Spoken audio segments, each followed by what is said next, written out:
Bueno, muy buenas tardes, noches de los viernes, mate de los viernes. Estamos transmitiendo en directo. Se van a ir sumando. Hola Juan, hola Juan, hola Cristian. Se van a ir sumando de a poco al que ya hemos denominado, parezco un animador, un conductor de televisión. Hola Lauta, hola Lula, hola Sabri. En este viernes y la perra arriba llorando tenemos previsto una charla con Pancho Marul, que es el decano de las Facultades Jurídicas y Económicas de la provincia de La Pampa. Como le habíamos anticipado por distintas historias y por posteos en redes, un poco la agenda, el tema de la semana fue la reforma judicial que fue tratada en el Senado en el día de ayer, sancionada con media sanción en el día de ayer. Y bueno, la idea era un poco que la gente conozca de manera mucho más simple de en qué consiste la reforma judicial. Pancho, además de ser un excelente abogado y además de ser decano de la facultad, tiene una facilidad de explicar las cosas demasiado simples, y si no lo entendemos le vamos a preguntar para que lo explique de manera simple. Así que nos pareció oportuno su participación en este mate de los viernes, porque además él es uno de los coautores del Código Procesal Penal de la provincia de La Pampa, que para que la gente lo comprenda fácilmente, que lo hemos aprobado hace poco en la Cámara, es cómo es el procedimiento de las causas penales en La Pampa. Y esta reforma judicial que se trata a nivel nacional, que pasa de un sistema inquisitivo, o de alguna manera denominado inquisitivo, a un sistema acusatorio donde tiene mayor preponderancia los fiscales en el momento de impulsar las investigaciones judiciales. Bueno, Pancho lo ha determinado muy bien en nuestra provincia de La Pampa, ya lo hemos adoptado desde hace bastantes años atrás. Por lo tanto, creo que uno de los avances que en Nación se hace de esta reforma judicial, nosotros lo venimos aplicando en la provincia de La Pampa. Bueno, vamos a esperar que se vayan sumando los distintos usuarios al vivo. Estamos transmitiendo creo que en Facebook también, y la idea es empezar a sumar a YouTube como otro canal de comunicación. No sé si ya lo vamos a hacer hoy. El equipo de comunicación está viendo cómo empezamos a conectarnos. Bueno, antes de darle la entrada a Pancho, 2 o 3 cositas de agenda de la semana. Primero, las condolencias a la familia de nuestra primera víctima de coronavirus, un hombre de 96 años, falleció en la provincia de La Pampa, producto de esta pandemia. Y bueno, lo principal es las condolencias a toda su familia por la situación y por su pérdida, por supuesto. Luego tuvimos una semana dentro de todo estable en relación a los contagios, si bien ha habido más recuperos de la enfermedad que nuevos contagios. Cambiando un poco el tema, también estuvimos en la semana con algunas resoluciones. Sesionamos ayer en la Cámara, y una de las cosas que sesionamos fue un repudio a las declaraciones del expresidente Duhalde, declaraciones que fueron repudiadas por todo el arco político y social, organizaciones sociales, dirigentes políticos. La verdad que frente a esta realidad, digamos, ¿no?, de nuestro país, de la historia que tenemos y de las pérdidas que hemos tenido en términos de muertes y de desapariciones, este tipo de declaraciones no ayudan en nada. Así que fue un amplio repudio en el seno de nuestra Cámara. Tuvimos también, en la Cámara en el día de ayer también aprobamos los pliegos de Pampetrol. Como saben, Pampetrol, para los que no conocen, es una empresa de participación estatal mayoritaria de la provincia de La Pampa, que ha pasado de ser una empresa meramente administradora de los recursos hidrocarburíferos de La Pampa a una empresa operadora. Así que ayer tuvimos un amplio debate en relación a la ley de Pampetrol.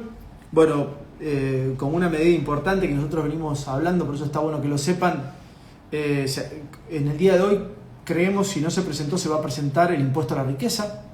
Nosotros venimos machacando con esta idea, creo que es importante que cambiemos nuestro sistema tributario. Y en un cambio de nuestro sistema tributario hay que empezar por pensar en que tienen que aportar aquellos que más tienen. Y esto creo que es una gran noticia, que pese a las idas y venidas de abril, habían comenzado la discusión en abril, ahora se haya avanzado en la presentación del proyecto, porque lo considero absolutamente necesario, un impuesto a la riqueza en términos de las personas físicas que más tienen en nuestro país, por lo tanto, que pueden ganar un poquito menos, no perder, sino ganar un poquito menos haciendo un aporte contributivo al país. Bueno, y la otra novedad que tuvimos fue la medida del presidente de declarar como servicio público la telefonía celular, internet y el cable. Es una gran medida, fundamentalmente porque la provincia de La Pampa tiene 1.800 kilómetros de fibra óptica, obra de infraestructura que ha tenido en base a sucesivos gobiernos. Comenzó con el tendido del acueducto en la gestión del compañero amigo Rubén Hugo Marín, y luego han seguido las gestiones del ex gobernador Berna y el ex gobernador Jorge. Y la verdad que al tener esta infraestructura la provincia de La Pampa y al tener este servicio público declarado, que hoy es absolutamente innegable, no solamente en términos de educación, que fue uno de los argumentos por los cuales se avanzó en esta medida, sino informativo, de recreación, digamos, de esparcimiento. Creo que hoy por hoy es innegable que la telefonía celular, el internet y el servicio de cable deben ser declarados servicios públicos. Así que buenísima esta medida que ha tomado el gobierno nacional. Buenísimo la creación de Empatel, que acaban de ingresar los pliegos a la Cámara de Diputados, que está el compañero y amigo Andrés Zulueta con esa gran responsabilidad. Y bueno, esa es otra de las grandes medidas de esta semana. Bueno, van entrando, lo voy a ir sumando a Pancho. Ha entrado Jonah, ha entrado Paula, Raúl, Pedro, Javier, Ale. Raúl saluda, hola Raúl, ¿cómo va? Vanessa, Javier Lucero. Hay que aclarar una fake. Hay modificaciones en el monotributo, como así tampoco una elevación en la escala del impuesto a las ganancias de cuarta categoría. Así es, el Jonah lo que estuvimos leyendo hoy es que van a incrementar el impuesto a las ganancias para las grandes empresas. El impuesto a las ganancias tenía tope del 25% porque Macri en el 2017 lo bajó del 35 al 25%. Que esa era una de las argumentaciones que muchos legisladores del PRO nos decían. ¿Por qué avanzar en un gravamen excepcional a las empresas que más ganaron en pandemia si ya pagan impuesto a las ganancias? Nos decían, ¿no?, los representantes del PRO. Ahora, lo que no saben o callaron los representantes del PRO es que estas grandes empresas no tributaban más con el 35% de ganancias, tributaban con el 25%. Y en relación a los trabajadores, es más lo que el país recauda de ganancias por los trabajadores que por las grandes empresas. Esa es la ecuación que no da nunca. Entonces está perfecto que se incremente al 35% el piso del tributo a ganancias, y es falso, como dice Jonah, de que se pretenda incrementar al 41% el tributo o el impuesto a las ganancias a los trabajadores.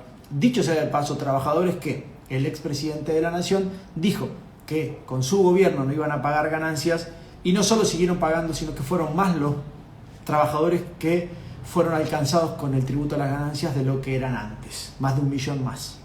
Bueno, lo vamos a invitar a Pancho para hablar de la reforma judicial, que es el motivo de la charla del mate de los viernes. A ver, ya lo estamos sumando.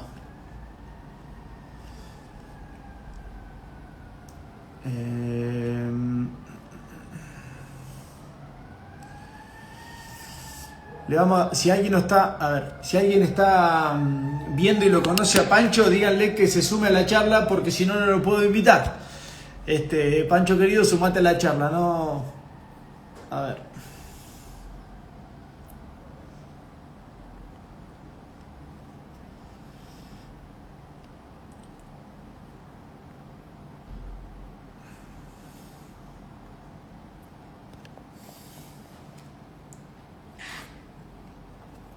Bueno, vamos a esperar que se sume Francisco Marul, que debe tener poco de tecnología, me imagino. Te veo, Juan, conectado. Juan, avisale a Pancho que se sume a la charla, así lo puedo sumar a la conversación. Hola Ludmila, hola Norma, hola Ale, sí, está bueno el mate. Interesante pregunta, Ale, siempre tan profunda. Hola Coti, compañera y amiga, ya vamos a hacer un mate los viernes con Coti, que es secretaria general de la JUP del país, gran compañera y militante. A ver si lo puedo enganchar ahora a Pancho.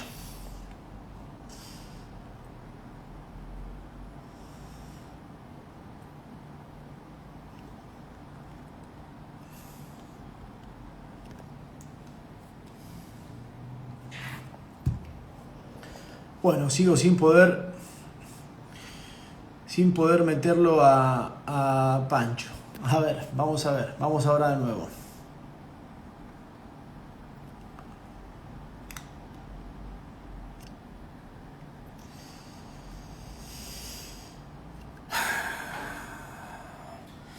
Cristian dice, gracias por la aclaración de la fake sobre ganancias, no había podido leer aún. Bueno, de nada, Cristian. No lo puedo enganchar a Pancho, alguno que le avise que tiene que meterse en la conversación, si no, no lo puedo invitar. Loro Conducción dice, hola Poli, hola Norma. Vamos a ver ahora si lo puedo contactar.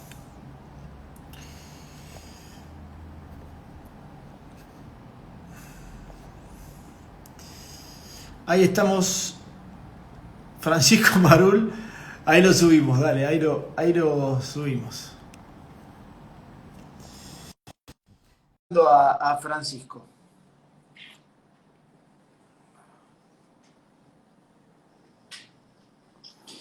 Hola Pancho. Hola, ¿Cómo ¿qué tal? andamos? Bien, ¿y vos? Bien, no te podía conectar porque no te veía. Bueno, yo no soy muy ducho en esto, capaz que estaba haciendo algo mal. Yo estaba esperando que me llegara algo, pero bueno, Bueno, Pancho, bueno, gracias ¿cómo andás? por sumarte, digamos, a esta charla que se van a ir sumando distintos usuarios para hacer sus consultas y luego vamos a colgar en las redes la conversación. Eh, como sabés, y si no sabés te lo comento, todos los viernes hacemos un mate de los viernes, charlando con distintas personas en razón de agendas de la semana, y nos pareció interesante charlar con vos esta reforma judicial que fue muy discutida por los medios de comunicación, incluso fue motivo de una vigilia, digamos, que se dio al principio de este tratamiento en Buenos Aires, y fue uno de los motivos también del 17 de agosto que un sector de la sociedad se manifestó en contra, porque bueno, algunos por convicción y otros quizás por un preconcepto de en qué consistía, ¿no? Entonces, tanto para aquellos que estamos a favor como aquellos que por ahí están en contra, nos pareció muy positivo tener tu palabra, no solamente como buen abogado que sos, sino también como uno de los autores del Código Procesal Penal de La Pampa, que mucho de lo que establece la reforma judicial creo que es tomado también de esta iniciativa que ha tenido la provincia de La Pampa. Así que, en principio, si te parece, Pancho, haces una introducción y yo después voy pasando algunas preguntas que tengo, más las preguntas de los usuarios. Te escuchamos. Bueno, gracias, Taco, gracias por lo que dijiste. No sé si están así, pero en su momento sí, desde la facultad trabajamos muy fuerte con el tema de la reforma del código, desde la cátedra que yo integro con mi gran maestro, el profesor José María Meana, y en la última reforma que hicimos del código también, una comisión, trabajamos mucho, estamos muy comprometidos desde la facultad con las reformas procesales penales en la provincia. Y este tema de de la reforma judicial, está bueno que lo pongas en la agenda para discutir, porque me parece que hay mucha desinformación y da para manipulaciones, para utilizaciones intencionadas de la cuestión. Yo creo que primero hay que hacer me parece importante hacer una diferenciación clara sobre dos cuestiones. Nosotros en la facultad tuvimos intervención con una de estas y no con la otra, y la gente confunde, a veces sin quererlo y otras veces a propósito, para confundir. Y el tema de la reforma judicial y el tema del el consejo asesor que creó el presidente de la Nación para tratar ciertos temas puntuales. Después, si querés, hablamos tres cositas de eso, pero la facultad creó una comisión dentro del seno de la facultad para acompañar a dos docentes de la facultad que entregan ese consejo asesor, que se van a analizar ciertas cosas puntuales. Pero al mismo tiempo, y si bien tiene una vinculación, porque ambas cosas en el fondo se vinculan al sistema de justicia, se presentó un proyecto en el Poder Legislativo, en este caso en la Cámara de Senadores, con una reforma judicial concreta. Primero es importante aclarar a qué apunta y qué busca reformar esa reforma, o sobre qué sector del sistema de justicia actuaría esa reforma. Esto apunta al sistema de la justicia federal de la ciudad de Buenos Aires, fundamentalmente, y también del interior del país, solo de la justicia federal. Si bien también toca algunos temas de justicia federal, de fueros, la del interior del país, todos los juzgados son multifueros, pero también de la ciudad algunos fueros como contencioso administrativo y civil y demás, fundamentalmente, y de lo que más se está hablando y lo que más ha implicado, es lo que tiene que ver con la reforma de la justicia federal del fuero penal. Esa justicia, esa reforma que se ha presentado en el Congreso y que ya tiene media sanción de la Cámara de Senadores, fue un proyecto que es bastante extenso y que tiene varias aristas, ¿no? Yo estoy de acuerdo en que hay que reformar la justicia federal, claramente hay que reformar la justicia federal. La justicia federal es un problema en nuestro país hace muchísimos años. Muchas de las causas que están en la agenda de nuestro país hace muchos años también son una muestra clara de eso. Caso AMIA, Embajada, Nisman, bueno, un montón de casos que no tienen resolución, que tienen muchísimos años sin tener sentencia. Son una muestra clara de que la justicia federal requiere una reforma, y requiere una reforma por otro motivo muy, muy claro, y en la provincia de La Pampa lo conocemos muy bien, porque la justicia federal, y ahí estoy hablando puntualmente del fuero penal de la justicia federal, tiene un código de procedimiento que atrasa 100 años o más, te diría, que es un código inquisitivo atenuado o mixto, como se los conocía, que ya no funcionan en casi ninguna de las provincias de nuestro país. Casi todas las provincias de nuestro país han avanzado a códigos acusatorios. En la justicia federal de nuestro país se aprobó un código acusatorio, en el mandato anterior no, en el otro, que se empezó a implementar en la circunscripción de la provincia de Jujuy y Salta, y luego el gobierno anterior a este dictó un decreto por el cual frenó la implementación de esa reforma al sistema acusatorio. Muy rápidamente es necesario avanzar al sistema acusatorio de manera imprescindible, sí o sí, por un mandato constitucional. El sistema mixto, tal como funciona actualmente en la justicia federal de todo nuestro país, de la capital y de todo el país, menos Salta y Jujuy, es inconstitucional.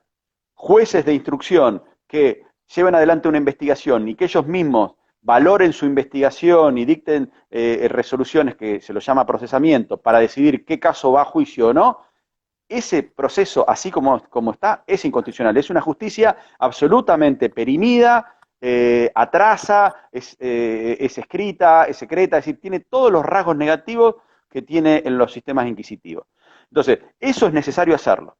Este proyecto que se presentó tiene algunas cosas que yo tal vez no estoy de acuerdo con algunos aspectos, pero también es muy importante aclarar un punto. El proyecto que se presentó, desde que se presentó hasta que ahora tuvo media sanción, tuvo un montón de modificaciones.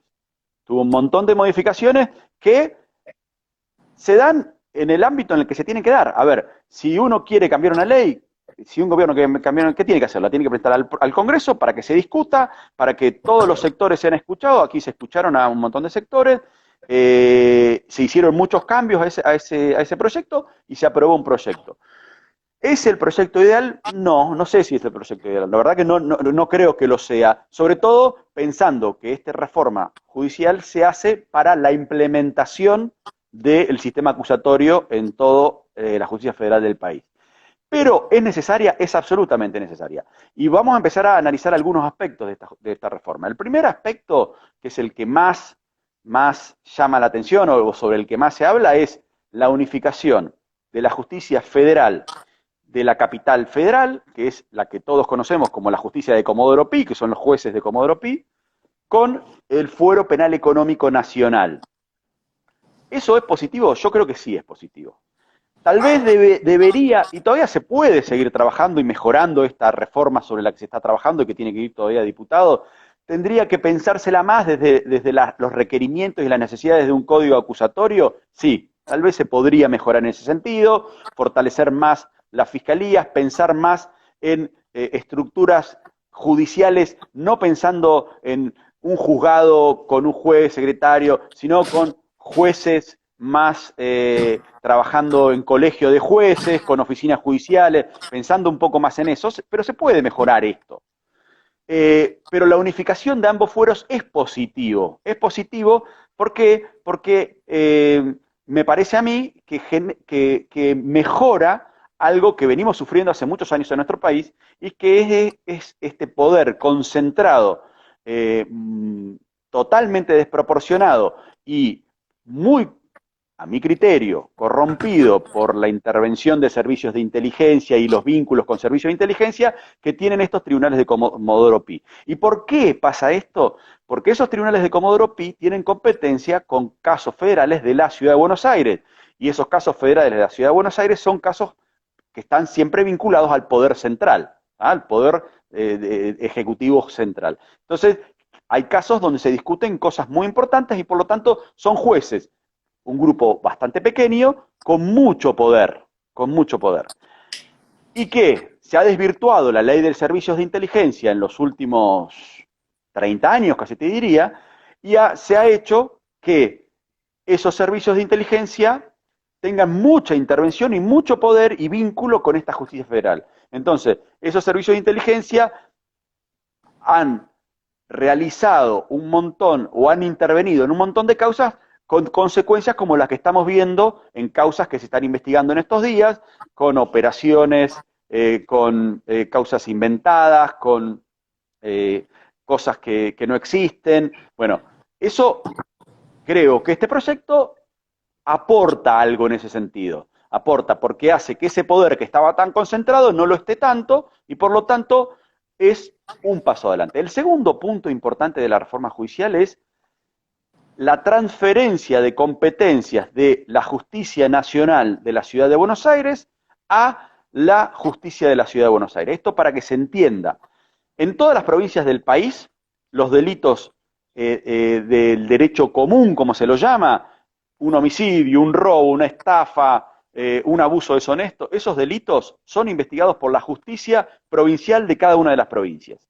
En la Ciudad de Buenos Aires, siempre, hasta ahora y aún sigue así, esos delitos no son investigados por la justicia de la Ciudad de Buenos Aires. Recordemos que la Ciudad de Buenos Aires, desde su autonomía, desde hace un tiempo largo hasta ahora, tiene autonomía y tiene el funcionamiento como el de una provincia más. Y entonces, ¿qué pasa hoy en día en la Ciudad de Buenos Aires? En la Ciudad de Buenos Aires hay un homicidio, hay un robo. La justicia que interviene aún es la justicia nacional de la Ciudad de Buenos Aires. Eso no debe ser así. Eso está en la Constitución del 94, claramente, que hay que transferir toda esa justicia a la Ciudad de Buenos Aires. Ese es el segundo punto de esta reforma judicial, que se impulsa eso, y eso es absolutamente necesario. Es absolutamente necesario y es positivo. Obviamente que se le deberá transferir esa justicia con los fondos para poder cubrirla, ¿no? El tercer punto así trascendente o importante de esta reforma es la reforma de la justicia federal del interior del país. Y ahí también se impulsa algo que es necesario, es importante, pero que tal vez se podría mejorar. Se ha hecho algo que es importante, que es crear en todas las provincias donde hay juzgados federales, un juzgado federal que es necesario porque cuando se avance al acusatorio, el juez que tenga las funciones de juez del acusatorio, que va a ser un juez distinto que el de hoy, va a ser un juez de garantía, un juez de control, como los que hay en La Pampa y en otras provincias que tienen acusatorio, tiene que tener una competencia exclusiva. Hoy todos los juzgados del interior del país tienen juzgados multifuero. Un juez que es juez de penal, civil, tributario, electoral, y ese juez no podría tener la competencia penal, sería muy complejo. Entonces, se ha avanzado en eso, se han creado esos juzgados para esta cuestión, incorporándose una cuestión como que la opción de los jueces que existen en las provincias le dan la opción de elegir si quieren pasar a ese juzgado o si no se concursarán y demás. Y además se han creado cámaras en varias de las provincias de nuestro país que no las tenían.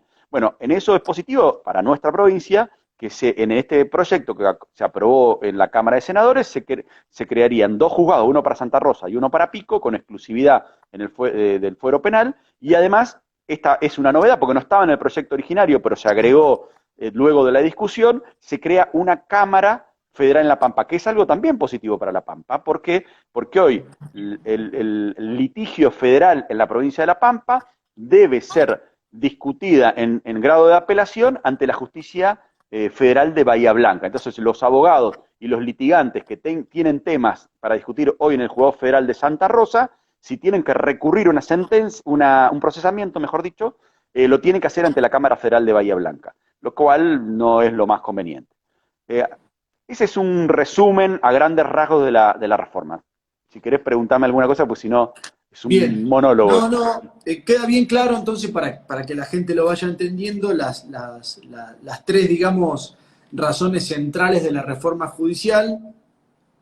Y por ahí, como va a ser mucho más público pampeano que otra cosa, vamos por ahí a dejar los dos primeros que tienen que ver más con Capital Federal y con la transferencia de las competencias en la Ciudad de Buenos Aires, y vamos a adentrarnos un poco en qué le cambiaría al pampeano, a la pampeana, esta reforma judicial. Recién mencionaste, digamos, la posibilidad, no, la incorporación en el proyecto de los dos juzgados federales, Santa Rosa y Pico, y la incorporación de una Cámara Federal que no solamente es un beneficio para la sociedad en su conjunto, sino también para los abogados que litigan, también que digamos que tienen que acudir a Bahía Blanca normalmente para cualquier tipo de recursos. Pero si yo te preguntara, Pancho, para que la gente lo comprenda fácilmente, el pampeano, la pampeana fácilmente, ¿en qué lo beneficiaría esta reforma judicial en su vida diaria? Porque uno escucha por ahí que la oposición dice, esto no le importa a la gente. Digamos, hoy estamos en un proceso de pandemia, con todo lo demás, pero esto no tiene ningún tipo de importancia para la gente común. Entonces, ¿en qué vos crees que sí afectaría concretamente para bien o para mal? En este sentido, la coloca a La Pampa en la situación de avanzarse en la incorporación del proceso acusatorio en nuestra provincia.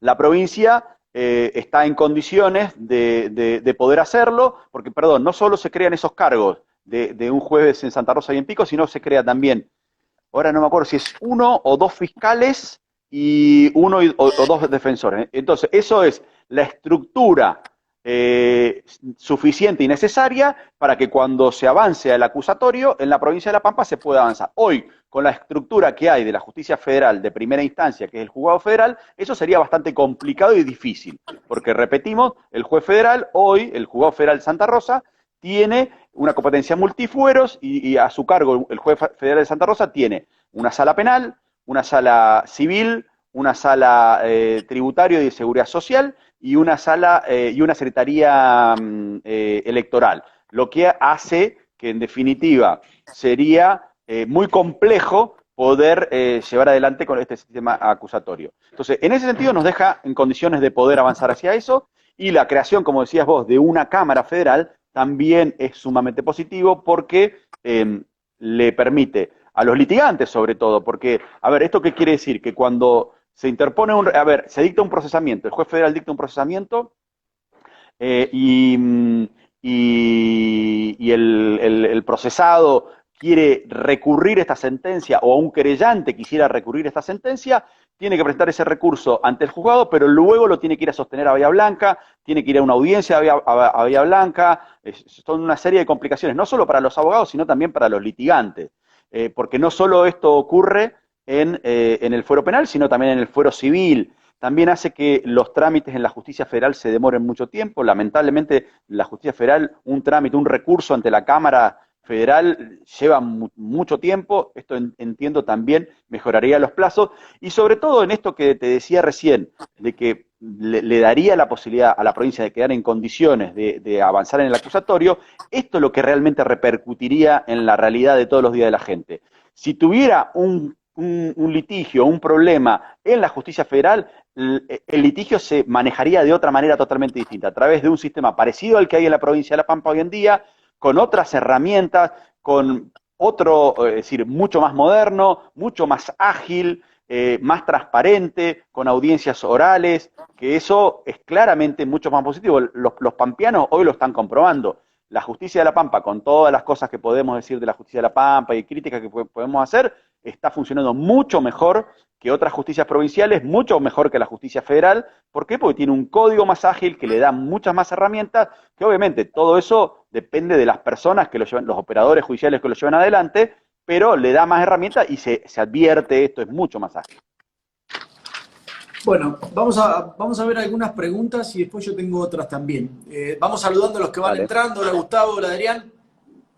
Hola Willy, hola Ricardo, hola Rosa. Bueno, Adrián nos dice, ¿sería diferenciar los juzgados federales por la materia lo que se quiere hacer? ¿Van a crear tribunales de alzada federal en las provincias?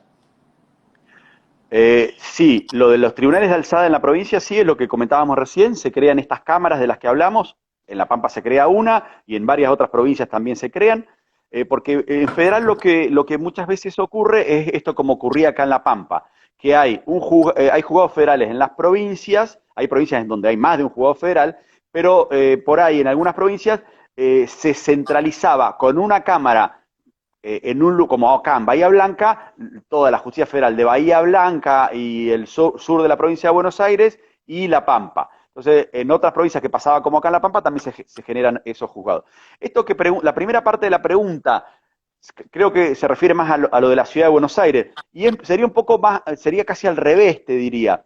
En realidad había otra, era esto de unir el penal económico con el federal, que algunos lo criticaron por esta cuestión de que en realidad el penal económico es más específico, pero yo no estoy tan de acuerdo con eso, no me parece tan mal, me parece que perfectamente se puede unificar la competencia del federal con el penal económico, y había otra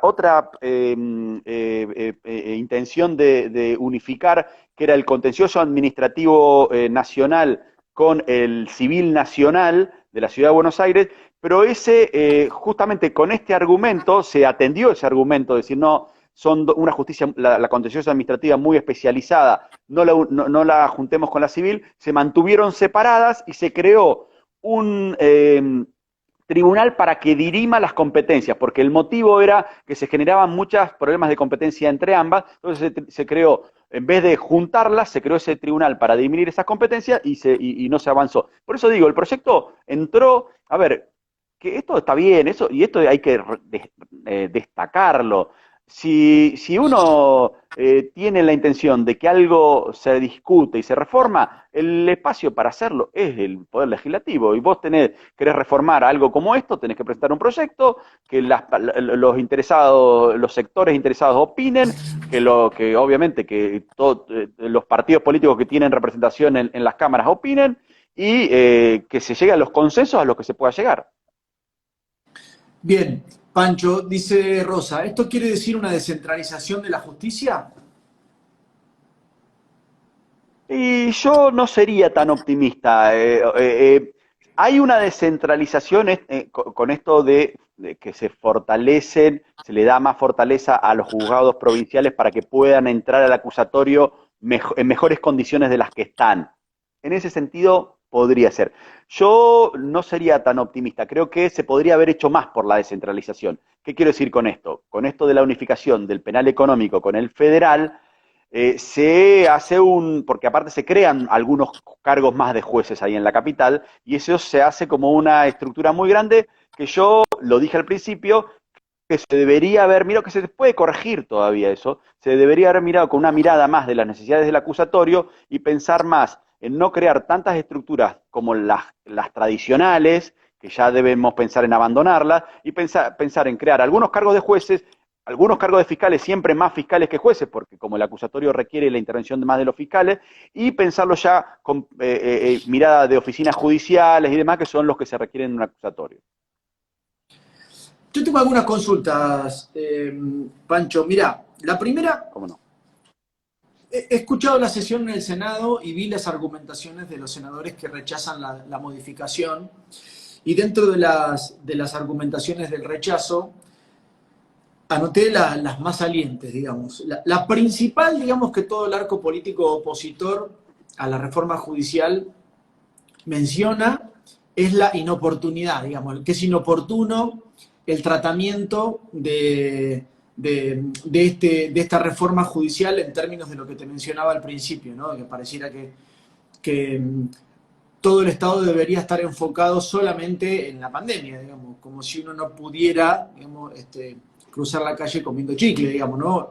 Me parece que una reforma judicial con la importancia que merece, porque es una de las instituciones de nuestro sistema democrático, no debería ser tildado de inoportuno, porque bueno, hay temas que algunos son más prioritarios y otros no, pero uno puede hacer las mismas cosas a la misma vez. ¿Vos creés que es inoportuno en este momento la reforma? No, yo no creo en lo más mínimo que sea inoportuno. Eso me parece que es un argumento dilatorio, es un argumento, a ver, como te dije al principio, nosotros desde la cátedra y mi formación docente y profesional está muy vinculado a los procesos de reforma en en la provincia y en todo el país hacia estos procesos acusatorios.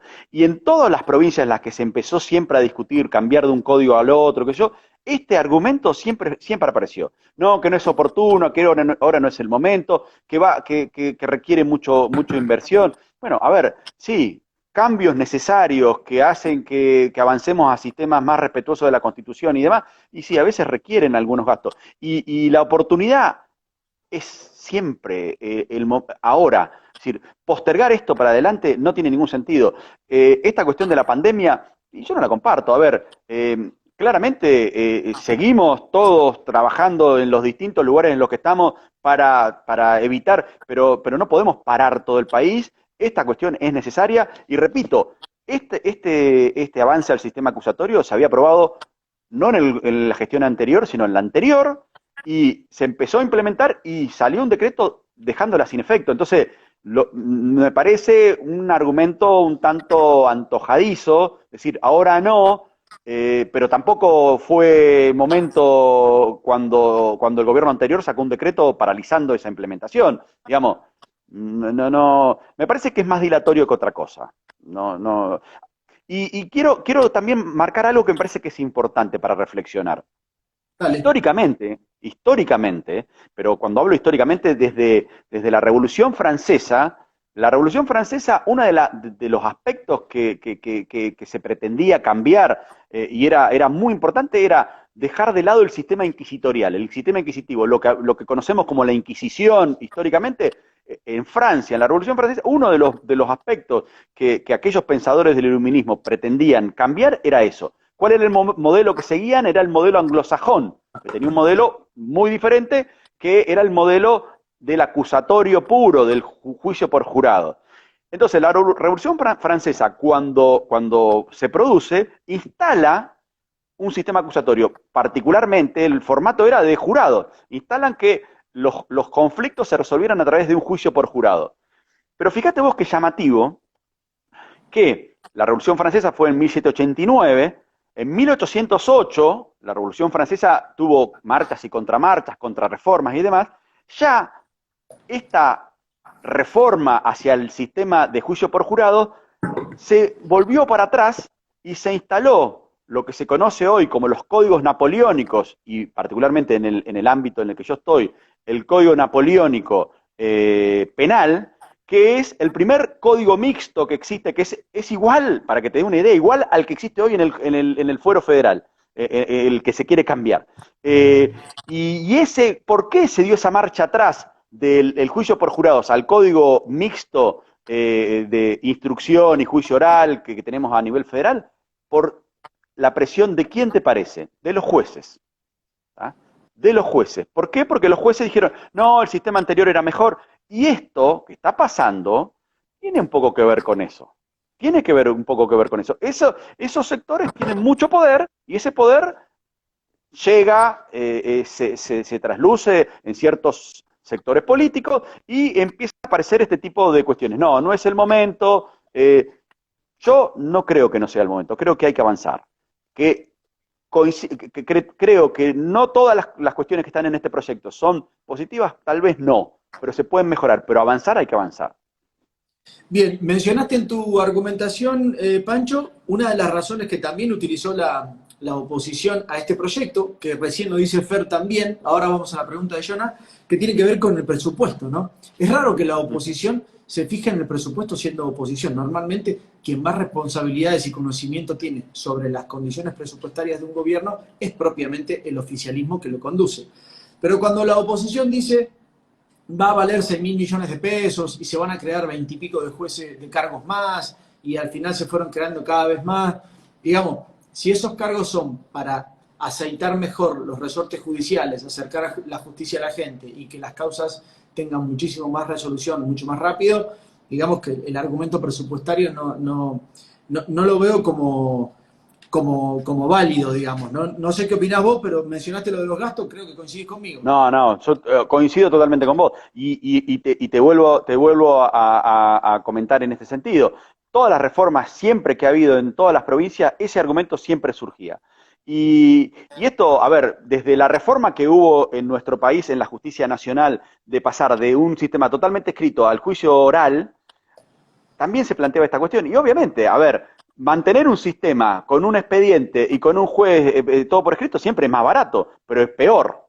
Es decir, la Constitución nos marca otra cosa. Y lo cierto es que estas cuestiones son muy importantes en nuestro país. Si uno agarra la agenda mediática, abre los diarios, o ni siquiera los abre, mira las tapas de los diarios, estas cuestiones están en la tapa de los diarios todo el día y todos los días nos quejamos. El oficialismo, la oposición y todos los sectores políticos nos quejamos que los jueces federales de Comodoro Pi esto, que no se resolvió este caso, que hay impunidad en este otro caso. Me acuerdo la explosión de Río Tercero. Bueno, hay un montón de casos de esas características que no tienen resolución y eso tiene un costo no económico, un costo social y político muy, muy alto. Entonces, ¿esto requiere un presupuesto alto? Sí, requiere un alto presupuesto, pero creo que lo vale, porque los problemas que estos nos generan a los argentinos todos los días son muy importantes y deben ser resueltos. ¿Esto se va a poder resolver todo de un día para el otro? ¿Se van a crear todos estos cargos? Y seguramente que no. Seguramente que no. Estos cargos se irán cubriendo con el tiempo. Bueno, yo no manejo estas cuestiones, las manejará el Poder Ejecutivo, lo tendrá previsto y lo tendrá planeado, pero claramente sí requiere más dinero, pero es necesario. Claramente no es una excusa para mí tampoco esta. Bueno, Jonah nos dice, las causas en curso siguen manteniendo los jueces naturales, entonces la idea esa que planteó desde los sectores más reacios a esta modificación, que era la de garantizar la impunidad, sí, y agrego, impunidad de Cristina, se caería y sí, digamos, por lo visto, por lo que leí, la reforma es así, digamos, se garantizan los jueces naturales en razón, o sea, sería para aplicar para adelante, es así, Pancho, ¿no? Sí, a ver, ahí hay dos datos muy interesantes para tener en cuenta, muy interesantes. Primero esto, a ver, el proyecto, yo leí el proyecto originario y en eso no se varió nada, y está escrito eso en la ley, es decir, no hay mucho para inventar sobre eso. La ley dice claramente, los casos seguirán en los jueces que los tienen. Pero hay otro dato a tomar en cuenta. Claramente los nuevos casos se sortearán entre más jueces, que era lo que yo decía hoy al principio. No se va a sortear solo entre estos 12, sino entre un grupo mucho más grande. Que ese es un dato no menor, porque no va a haber esa acumulación de muchos casos importantes en un juez federal. Ese es un dato importante.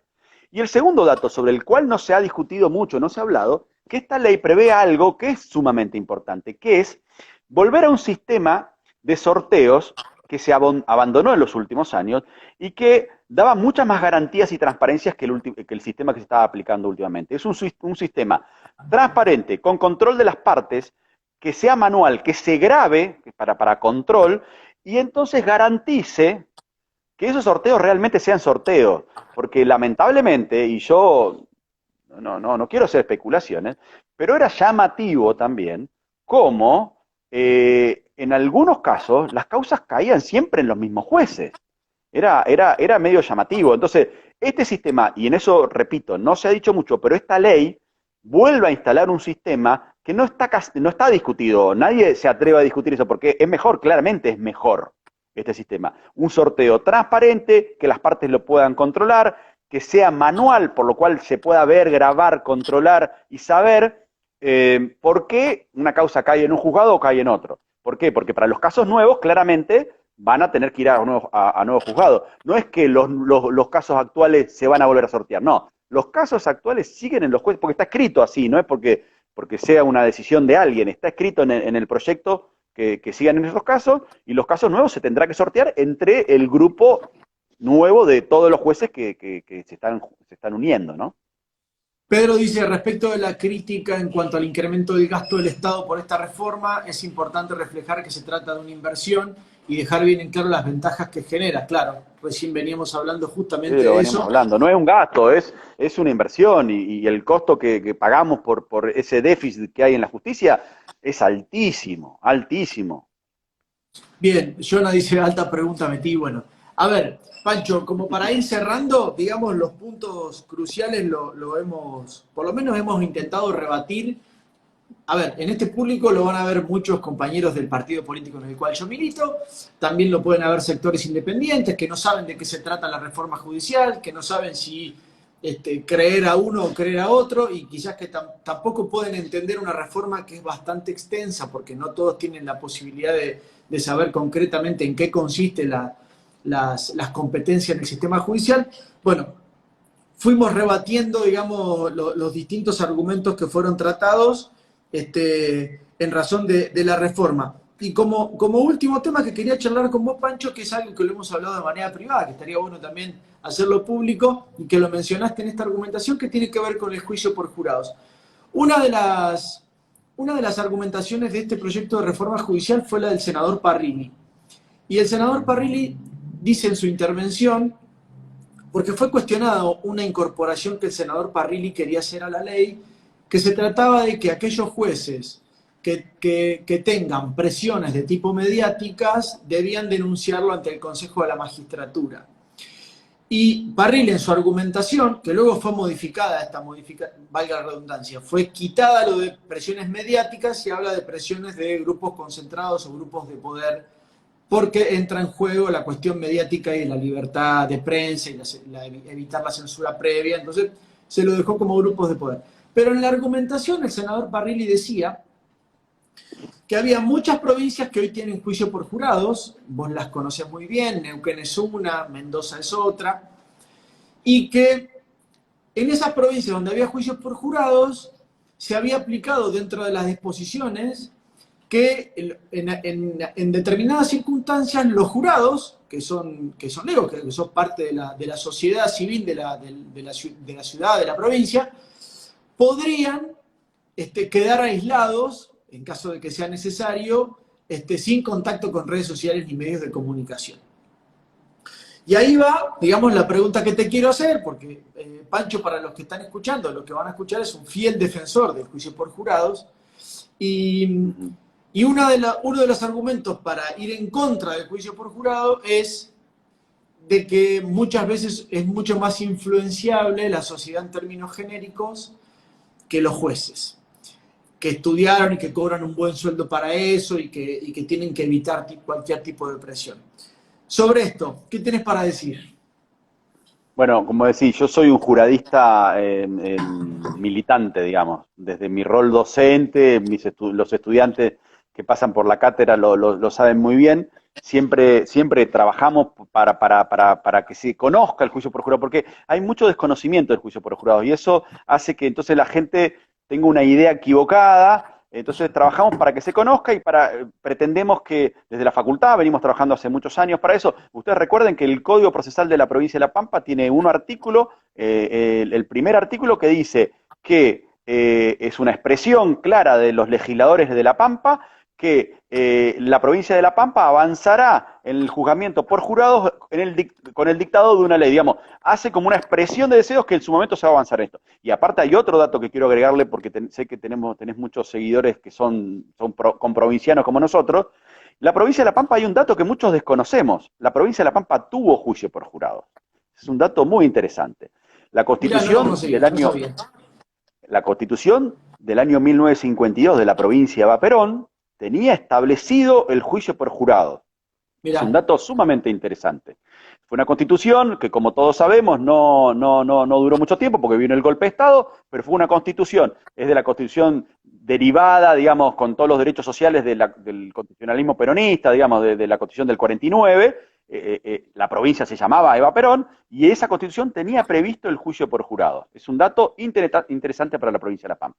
Bueno, la facultad, además, nosotros hicimos, bueno, como te decía, el Código Procesal, luego nos pidieron un monitoreo, el gobierno provincial nos pidió un monitoreo, a ver, que eso es muy interesante, porque uno aprueba una ley y luego tiene que ver cómo repercute eso en la vida de la gente. ¿Cambió en algo? ¿No cambió? Bueno, el gobierno muy inteligentemente nos pidió que hagamos un monitoreo, hicimos un monitoreo, y como resultado del monitoreo de la implementación de la reforma procesal en La Pampa, como último punto, lo que pusimos en ese informe fue que la provincia de La Pampa, haciendo algunos ajustes que surgen de ese monitoreo y que se hicieron ahora con la reforma que hubo del Código Procesal de La Pampa, está en condiciones de avanzar hacia el juicio por jurado. Claramente, es una definición que el poder político de la provincia debe tomar, analizar y decidir avanzar hacia eso. Nosotros creemos que sería muy bueno y muy positivo hacerlo.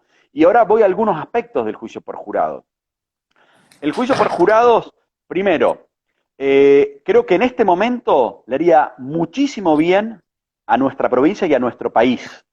¿Por qué? Porque el poder... Perdóname que te interrumpa, pero brevemente decir en qué consiste, para que la gente sepa de qué se trata el juicio por jurados.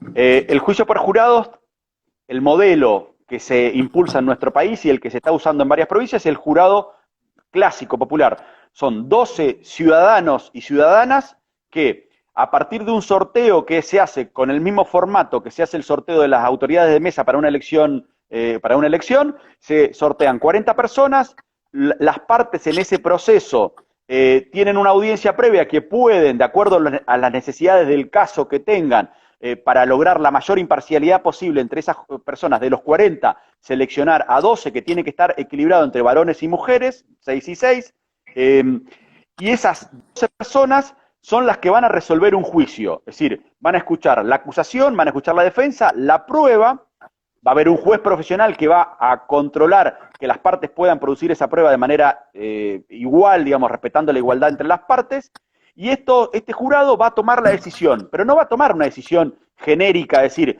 es culpable o inocente, así directamente. Va a tomar una decisión a partir...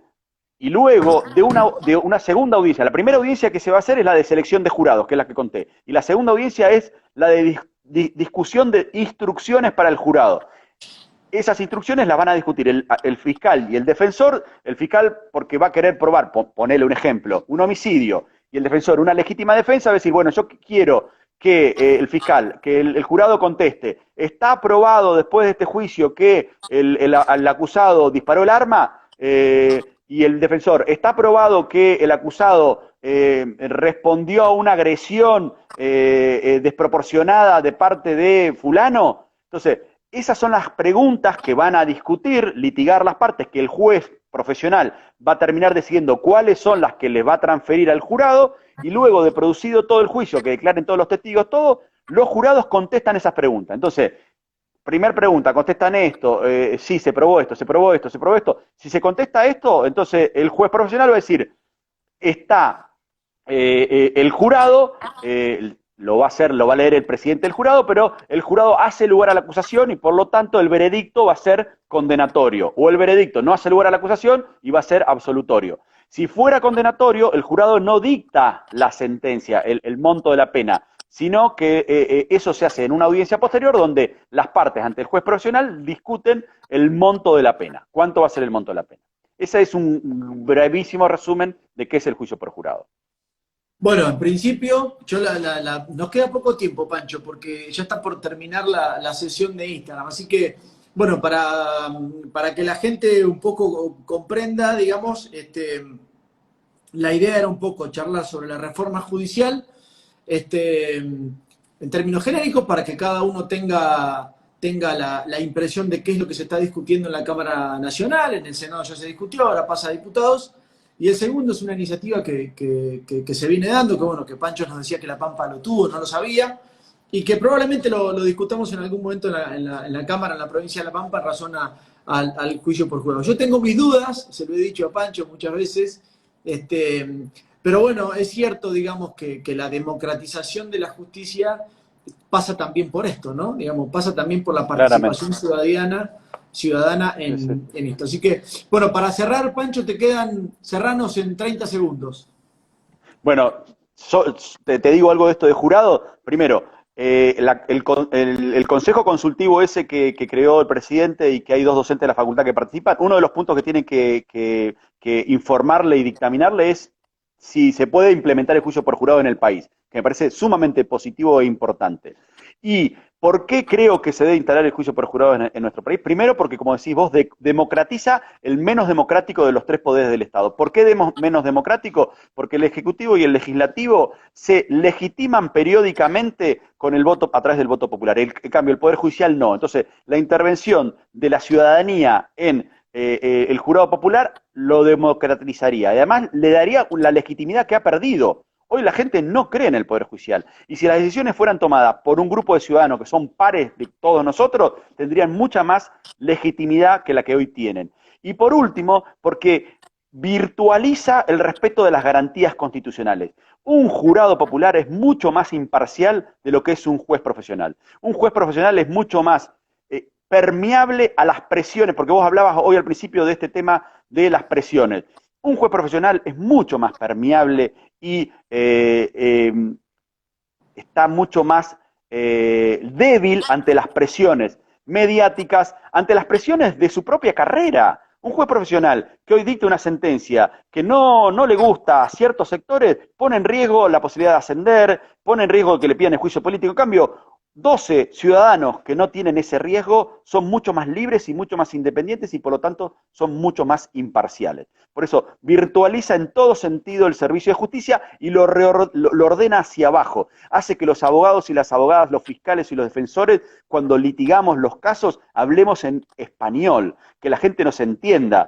Hoy en día, hoy vos vas a ver un juicio de los que tenemos hoy en día y un montón de cosas no se entienden porque nos hablamos en un lenguaje encriptado que solo lo entendemos nosotros. Si lo hiciéramos ante un jurado popular, lo haríamos de forma que la ciudadanía nos entienda. Y los juicios deben ser controlados por la ciudadanía, porque es una garantía de cómo la ciudadanía controla el ejercicio de este poder tan fuerte que hay como el del meter a alguien en una cárcel por un montón de años, quitarle la propiedad y demás.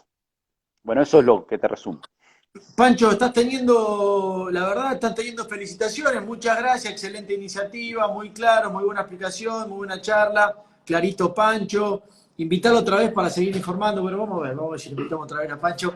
Pancho, te agradezco la claridad, digamos, la predisposición y bueno, también tu conocimiento, ¿no? Que lo volcás no solamente en la facultad, sino a través de estas charlas para concientizar a la sociedad sobre los distintos temas de agenda que están dando. Así que te agradezco y nos estaremos viendo.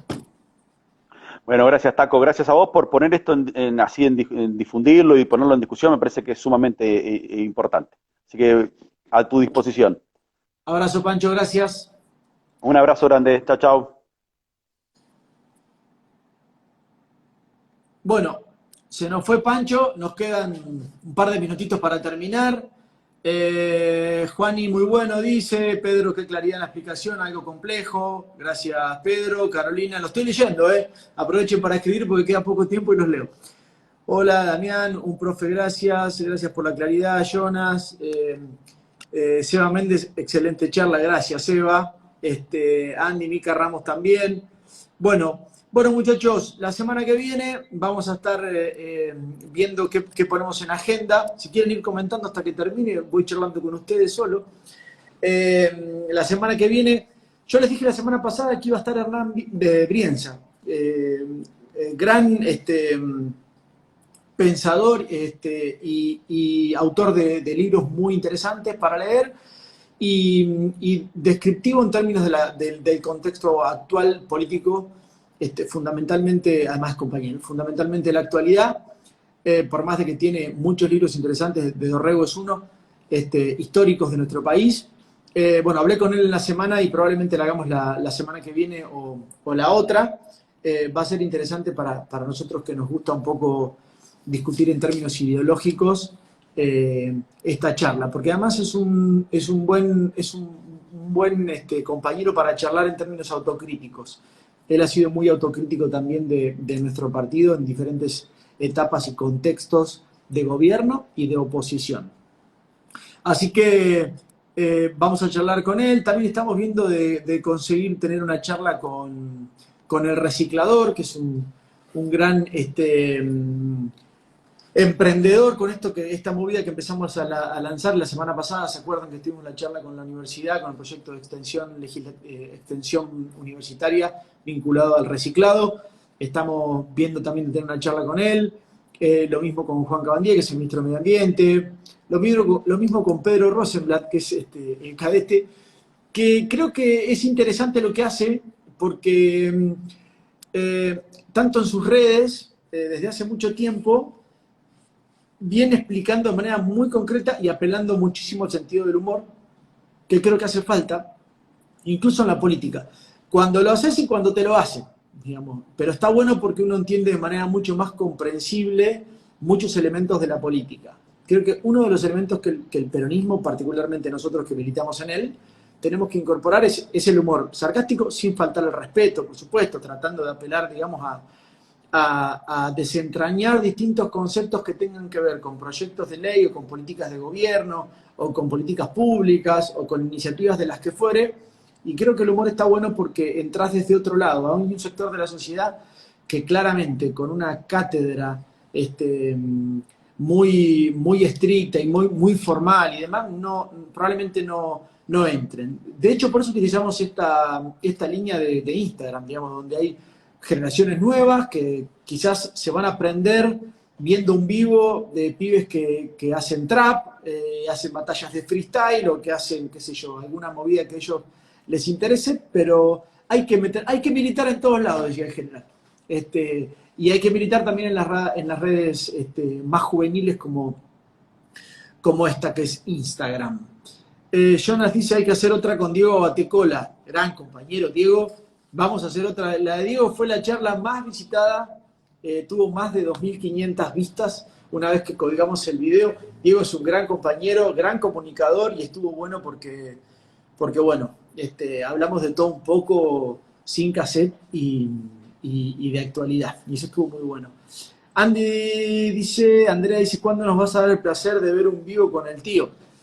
Uy, con el tío estaría perfecto. El tema es que el tío no maneja redes, así que tendríamos que ver cómo hacemos con mi vieja para que le conecte el celular, hacerle, o bueno, esperemos por ahí cuando se habiliten los encuentros familiares después de las 6 de la tarde, porque recuerden que es hasta las 6, poder llevar a alguna de mis hermanas el teléfono para que el uno pueda hacer un vivo por la red de Instagram. Vamos a pensar por ahí, si ustedes se copan, hacerlo para el 17 de octubre, que es un día muy, muy caro para el sentimiento de nuestro movimiento nacional. Así que por ahí lo podemos hacer para el Día de la Lealtad. Bueno, Damián, Fer, bueno, todos los comentarios, los provincia de Vaperón, dice Marimba. Eh, Adrián dice otro dato para destacar: 2 de los integrantes de la Comisión Presidencial para la Reforma son profesores que pasaron por nuestra facultad, Andrés Gil Domínguez y Marisa Herrera. Así es, lo dijo Pancho al principio de la nota. Soledad Klein pone el dedito así, grande Sole.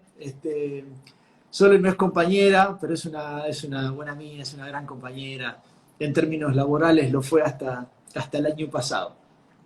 Una genia Sole y además una gran bailarina de folclore. Huguito dice viva Perón, y calculo que debe ser eso.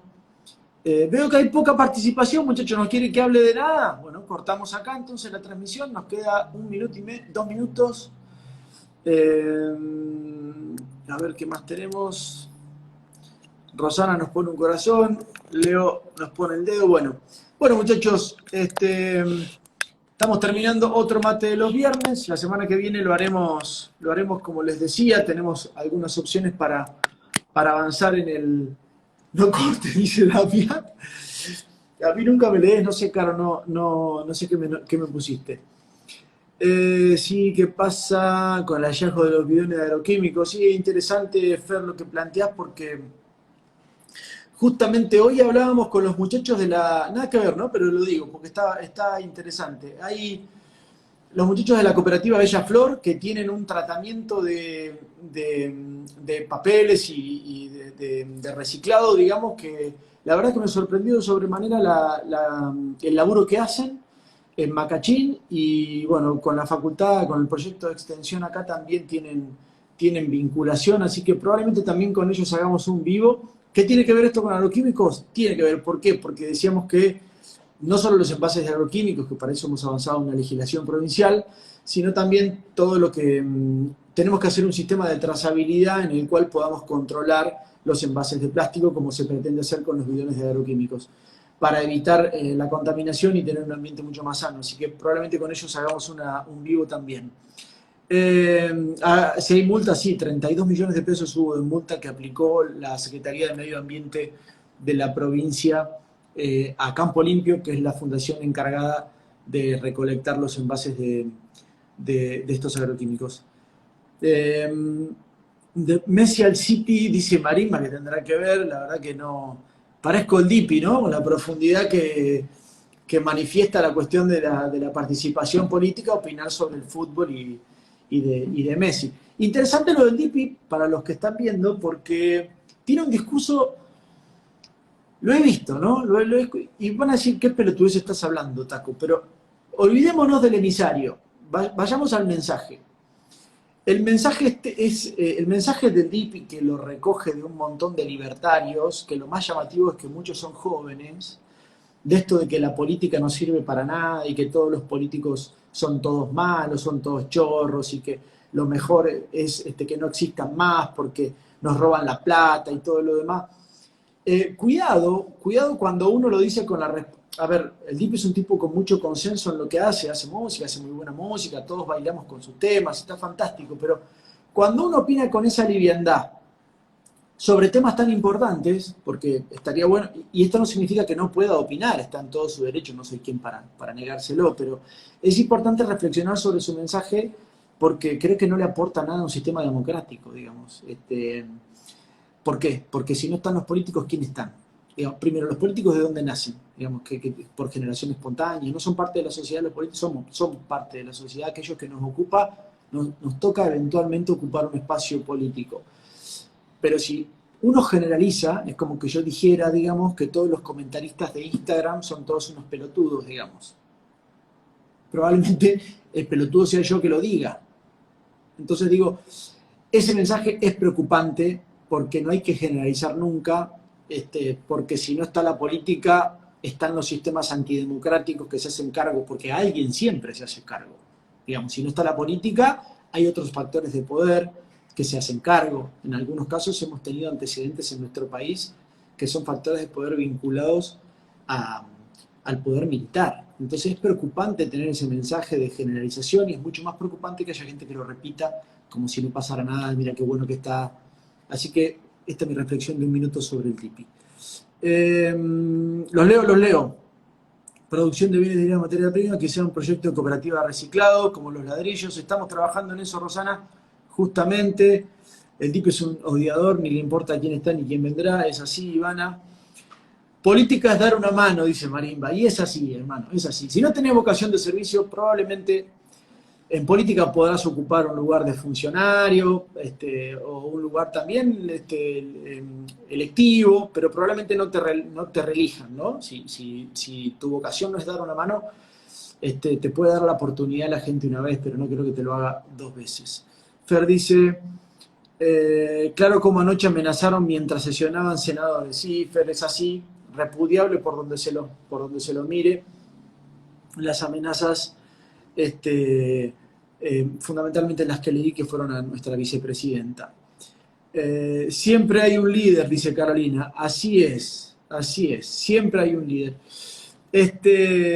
Bueno, nosotros lo tenemos, ¿no? Es el uno. Nico, hola Nico querido, ¿cómo andas papá? Tanto tiempo que no te veo. El DIPI es kirchnerista, solo que todavía no lo sabes, dice Nico. No, porque a ver, algunos dicen que el DIPI es un desclasado, ¿no? Porque yo tampoco soy partidario de eso, digamos, porque ni todos los sectores humildes tienen que pensar de una manera, digamos.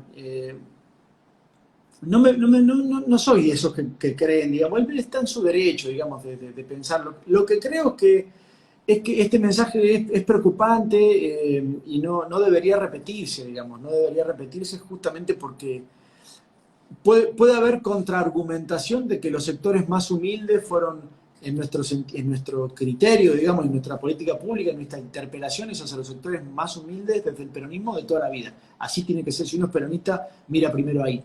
Pero ponele que me lo cuestiones y me digas bueno, que hay otros sectores que también interpelan a los sectores más humildes, todo lo que quieras. Pero, y por eso él, que proviene de un sector muy humilde, mostrarse en contra de todos el sistema político y particularmente del peronismo, hace que alguno interprete que es un desclasado.